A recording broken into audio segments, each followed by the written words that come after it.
রিনাকে তার সৎ মা মাত্র বাড়ি থেকে তাড়িয়ে দিয়েছে, তার কোথাও যাওয়ার জায়গা ছিল না। হঠাৎ তার ঠিক সামনে একগাদা সম্পত্তির দলিল এসে পড়ল।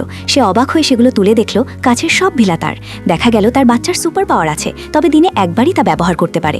রিনা খুব খুশি হলো, সে অবশেষে ধনী হবে। কিন্তু ভিলার দরজা খুলে সে দেখল ভেতরটা একদম খালি, আর তার কাছে মাত্র $5 আছে, যা আসবাবপত্র কেনার জন্য একদমই যথেষ্ট নয়। ঠিক তখনই একটা গাড়ি পাশ দিয়ে গেল। হঠাৎ বাচ্চাটা রিনার মনে মনে কথা বলল, গাড়ির আকাশকে চলে যেতে বারণ করলো। আকাশ সঙ্গে সঙ্গে ড্রাইভারকে গাড়ি থামাতে বলল আর জিজ্ঞেস করলো সে কোনো বাচ্চার গলা শুনেছে কিনা। কিন্তু ড্রাইভার বলল সে কিছুই শোনেনি। সে সঙ্গে সঙ্গে গাড়ি থেকে নেমে দেখল রাস্তার পাশে এক মার ছেলে বসে আছে। সে ভাবলো তার মতিভ্রম হচ্ছে, কিন্তু বাচ্চাটা আবার কথা বলল, এমনকি আকাশকে বারবার বাবা বলে ডাকলো।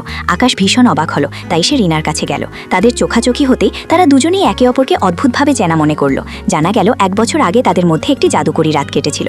রিনা আকাশকে জিজ্ঞেস করলো সে তাকে খাবারের জন্য কিছু টাকা ধার দিতে পারবে কিনা। সে ব্যাগ থেকে সম্পত্তির দলিলগুলো বের করে বলল তার কাছে নগদ টাকা নেই, তবে বাড়িগুলো ভাড়া হয়ে গেলে সে টাকা ফেরত দেবে। কিন্তু আকাশ ভাবলো সে মিথ্যাবাদী, আর তখনই তাকে মানা করে দিল। ঠিক তখনই সে খেয়াল করলো রিনার বাচ্চাটা দেখতে একদম তার মতোই। তাই সে মা আর ছেলেকে নিজের বাড়িতে নিয়ে গেল আর তাদের জন্য দুপুরের খাবার তৈরি করলো।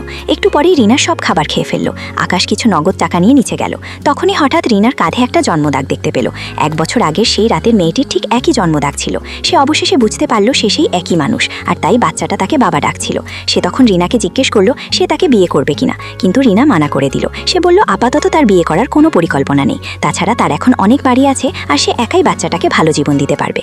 আকাশ তার সিদ্ধান্তকে সম্মান জানালো আর আন্তরিকভাবে বলল যদি তোমার মন পাল্টায় তুমি যে কোনো সময় আমার কাছে আসতে পারো। পরদিন রিনার ঘুম ভাঙলো একটা টেক্সট মেসেজে। তার বেশ কয়েকটি বাড়ি ইতিমধ্যেই ভাড়া হয়ে গেছে আর অবশেষে তার টাকা হলো। রিনা ভীষণ খুশি হলো আর বাচ্চাটাকে নিয়ে সুপার মার্কেটে কেনাকাটা করতে যাওয়ার সিদ্ধান্ত নিল। ট্যাক্সির জন্য অপেক্ষা করার সময় আকাশ তাদের সামনে এসে গাড়ি নিয়ে দাঁড়ালো। সে বলল সে পাশ দিয়েই যাচ্ছিল আর তাদের লিফট দিতে পারে।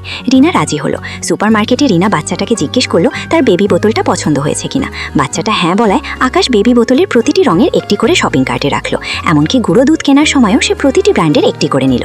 রিনা অবাক হয়ে গেল।